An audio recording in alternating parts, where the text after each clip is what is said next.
आपको याद दिला रहा हूँ 25, 26, 27 अक्टूबर हमारा राष्ट्रवादियों का महाकुंभ, जिसमें हम हिंदू इकोसिस्टम का निर्माण करेंगे। उसके लिए हमारा जो क्राउड फंडिंग चल रहा है वो अत्यंत सफल है। आप लोगों की अनुकंपा से 63% उसमें अभी योगदान आ गया है। आप सभी से अनुरोध है, कृपया इस योगदान को शीघ्र 100% करें। इसके लिए या तो QR स्कैन कर लें या फिर डिस्क्रिप्शन में जाके लिंक को क्लिक कर लें। नमस्ते, आप सभी से अनुरोध है कि कृपया हमारी चैनल को सब्सक्राइब करें और हमारे वीडियोस को लाइक करें, शेयर करें। मास्टर स्ट्रोक किसे कहते हैं? आजकल क्या है कि ट्रेंड पड़ गई है कि छोटी छोटी चीज़ों को भी मास्टर स्ट्रोक कह दिया जाता है, लेकिन असली मास्टर स्ट्रोक वो होता है जो कि पूरे सिस्टम को डिसरप्ट कर दे। और एक बड़ा डिसरप्शन होगा यदि वन नेशन वन पोल, जिसको कि आज भारत के मंत्रिमंडल यानी कि कैबिनेट ने अप्रूव कर दिया इन द सेंस कि एक हाई लेवल कमेटी बनाई गई थी। आपको ध्यान हो, हाई लेवल कमेटी जो थी वो पूर्व राष्ट्रपति रामनाथ कोविंद जी की अध्यक्षता में बनाई गई थी। उसमें कई सारे मेंबर्स थे, अन्य पार्टियों के भी मेंबर थे, अमित शाह जी भी मेंबर थे उसमें, और एक्स CVC भी उसमें मेंबर थे। उसके अलावा उन्होंने बहुत सारे संस्थाओं से, बहुत सारे प्रबुद्ध व्यक्तियों से विचार विमर्श किया। उन्होंने लॉ कमीशन से भी विचार विमर्श किया। पूर्व में लॉ कमीशन की 2 रिपोर्ट भी आ चुकी थी। 178 रिपोर्ट आई थी 2018 में और 255 रिपोर्ट भी आई हुई है लॉ कमीशन की, और तो लॉ कमीशन में भी पूरा ये डिस्कस किया गया है। इसके अलावा इलेक्शन कमीशन ने 1983 में कहा था, 1983 से ही कह रहा है कि भाई ये जो पुराना सिस्टम था जिसमें कि दोनों इलेक्शन साथ साथ होते थे, यानी कि 1952 से लेकर और 1967 तक ये साइमल्टेनियस इलेक्शन, साथ साथ जो elections, one nation one election जिसको हम बोलते हैं, या वन नेशन वन पोल जिसे बोल रहे हैं, ONOP, वो था। और उसके बाद फिर जो नो कॉन्फिडेंस मोशंस और असेंबली डिसोल्यूशंस, इन सब के कारण आपने देखा कि ये अलग अलग खिंचते गए और सारा मामला अब अलग अलग ये हो गया है कि भाई कोई ऐसा साल नहीं जाता जिसमें 5-6 इलेक्शन अलग अलग ना हो। और उसमें जो है समस्या आती है सबसे बड़ी, वो ये आती है कि भाई अलग अलग इलेक्शन के अलग अलग खर्चे, अलग अलग इलेक्शन में अलग अलग इलेक्ट्रल रोल रिविजन, अलग अलग इलेक्शन में अलग अलग, हर बार अलग अलग आपको पुलिस फोर्स मोबिलाइज करनी पड़ती है, और अलग अलग खर्चे भी होते हैं पार्टीज़ के। अब मास्टर स्ट्रोक इसलिए है कि भाई रीजनल पार्टीज़ को ये बहुत सूट करता है, कई सारी रीजनल पार्टीज़ को बहुत सूट करता है। आपको उदाहरण देते हैं तेलंगाना का। तेलंगाना में एक साथ इलेक्शन होते थे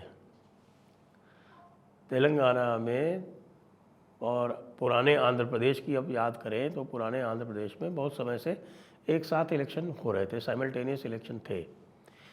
लेकिन तेलंगाना ने पिछली बार क्या किया कि 6 महीने पहले डिसॉल्व कर दिए अपनी असेंबली। क्यों? क्योंकि उनको ये डर था कि भाई नेशनल इलेक्शंस के साथ यदि असेंबली इलेक्शंस होंगे तो नेशनल इश्यूज डोमिनेट कर जाएंगे और हो सकता है उसका असर जो है वो असेंबली इलेक्शन पे भी पड़ जाए। ये सोचकर तेलंगाना ने अपने इलेक्शन प्रीपोन कर लिए और उनके इलेक्शन अब दिसंबर में होते हैं। 4 महीने बाद जो है वो नेशनल इलेक्शन होते हैं। आंध्र प्रदेश उसी पे कंटिन्यू रहा और इस बार उनको इसका पूरा लाभ मिल गया, क्योंकि नेशनल इश्यूज़ के साथ में उनकी असेंबली में भी फुल मेजॉरिटी आ गई। फुल मेजॉरिटी मतलब बहुत तगड़ी मेजॉरिटी आ गई, जिसमें तेलुगु देशम पार्टी की तो ऑन इट्स ओन मेजॉरिटी आ गई। उदाहरण और भी ले सकते हैं आप, उड़ीसा का, वहाँ भी साइमल्टेनियस इलेक्शन होते हैं। इस बार ये कहा जा रहा है कि भाई नेशनल इलेक्शन के चलते, और बल्कि जो भी लोकल इश्यूज़ थे और नेशनल इश्यूज़ मिल के नवीन बाबू की डिफीट हो गई। यहाँ तक कि नवीन बाबू 2 स्थानों से लड़े थे, एक में स्वयं हार गए। लेकिन नवीन बाबू की फिर भी प्रशंसा करनी चाहिए कि नवीन बाबू ने इस वन नेशन वन पोल को अपना पूरा समर्थन दिया है। और आज जो समाचार आए उसमें हमें बताया गया कि साहब के अभी इसका कंफर्मेशन हमें बाकी है, क्योंकि मैंने स्वयं अपने कानों से जब तक उनकी आवाज़ नहीं सुन लूँ या उनका ट्वीट नहीं देख लूँ तब तक उसको नहीं मानता हूँ। लेकिन कुछ रिपोर्ट ऐसी आई है कि साहब शरद पवार ने भी इसको सपोर्ट किया है, महबूबा मुफ्ती ने भी इसको सपोर्ट किया है, कुछ ने तो अखिलेश यादव का भी नाम लिखा, लेकिन अखिलेश यादव के प्रवक्ता तो चैनल पर बैठ कर इसका विरोध कर रहे थे।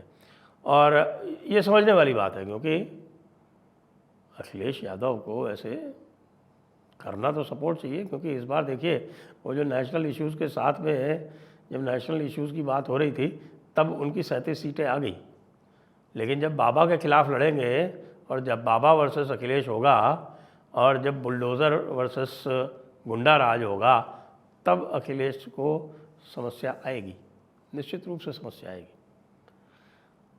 तो इसके अलग अलग अर्थ हैं। सबसे ज़्यादा जो समस्या आ रही है वो कांग्रेस पार्टी को आ रही है। कांग्रेस पार्टी तो आप जानते ही हैं कि इस समय तो वो अलग अलग तरह की बातें करती है। वो कह रहे हैं कि साहब ये फेडरलिज्म के खिलाफ है, कांग्रेस पार्टी कह रही। यानी वो कांग्रेस पार्टी जो पहले 15 साल में, यानी जो पहले 3 इलेक्शन हुए थे उस पर सारे के सारे साइमल्टेनियस इलेक्शन हुए थे, तब उनको कोई फेडरलिज्म की कोई समस्या नहीं आई। अब उनको फेडरलिज्म की समस्या आ रही है। क्यों फेडरलिज्म की क्यों समस्या आ रही है? क्योंकि उनके जो बॉस हैं उनको तो यही नहीं पता कि फेडरल सिस्टम होता क्या है। वो बाहर जाके यूरोपियन नेशंस में जाके इस तरह की बातें करते हैं कि साहब ये तो वन नेशन नहीं है, ये तो यूनियन ऑफ स्टेट्स है, it is like the European union. ये कांग्रेस के राजकुमार कहते हैं। अब उनकी मूर्खता पे तो हम क्या करें? तो मूर्खता क्या होती है? तो इट इज़ एक ट्रेजिडी कॉमेडी कह लें इसको, या इसको एक डिस्ट्रक्टिव मिसचिफ कह लें, जो भी आप उसको कहना चाहें उसको आप कह सकते हैं आपके दृष्टिकोण के अनुसार। उनको ये नहीं पता कि प्रीएम्बल में ये लिखा हुआ है unity and integrity of nation, जहाँ पर फ्रेटर्निटी लिखा हुआ है उसके आगे unity and integrity of nation जोड़ा गया है, और वो 42nd अमेंडमेंट में जोड़ा गया है, उनकी दादी जी ने ही जोड़ा था। तो वो अपनी दादी जी के भी विरोध में अब खड़े हो गए हैं।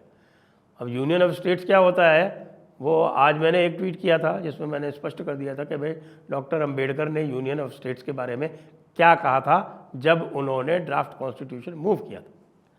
और उन्होंने साफ कहा था कि भाई ये एक इनडिस्ट्रक्टिबल यूनियन है, यहाँ किसी को भी सेसीड करने की, यानी कि इस यूनियन को छोड़ने की स्वतंत्रता नहीं है। वह पहले राजद्रोह माना जाता था, अब देशद्रोह माना जाएगा। तो ये स्वतंत्रता किसी को नहीं है कि वो यूनियन को छोड़ दे, और यूनियन को ये स्वतंत्रता है कि वो एडमिनिस्ट्रेशन के पर्पसेस के लिए स्टेट्स को जिस तरह से चाहे, of course there are procedures, जिस तरह से चाहे उस तरह से उनको वो फॉर्म कर सकती है। आपको पता है कि आंध्र प्रदेश और तेलंगाना जब अलग हुए हैं तो आंध्र प्रदेश असेंबली के कंसल्टेशन में आंध्र प्रदेश असेंबली ने उसका विरोध किया था।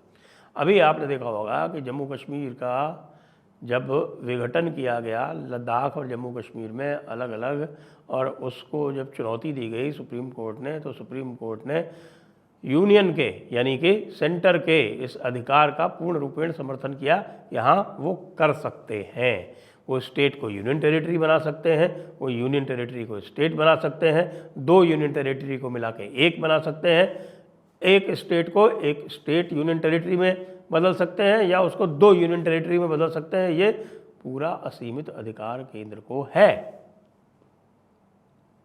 कांग्रेस की व्यथा दूसरी है, उनको इस मास्टर स्ट्रोक से सबसे ज़्यादा हानि होने वाली है।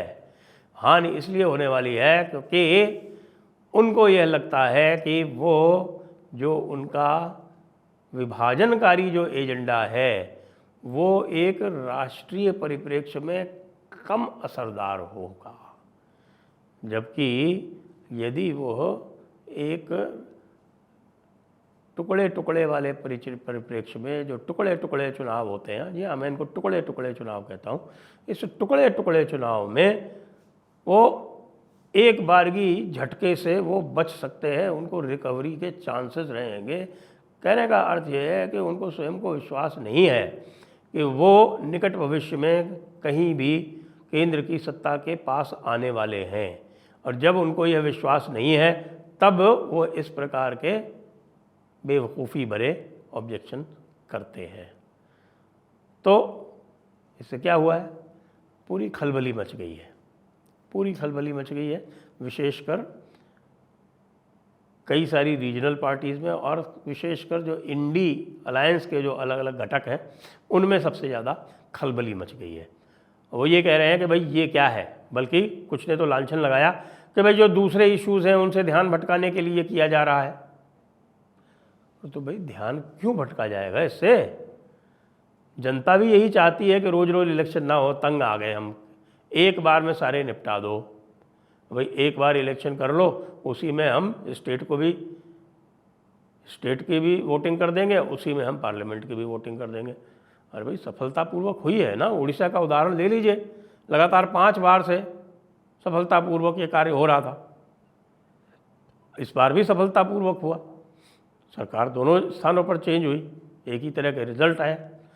और तेलंगाना में ये कार्य लगातार हो रहा था, वो उन्होंने पिछली बार चेंज कर दिया, आंध्र प्रदेश में अभी भी हो रहा है। तो भाई समस्या कहाँ है? समस्याओं में मत पड़ो, सिक्किम में हो रहा है।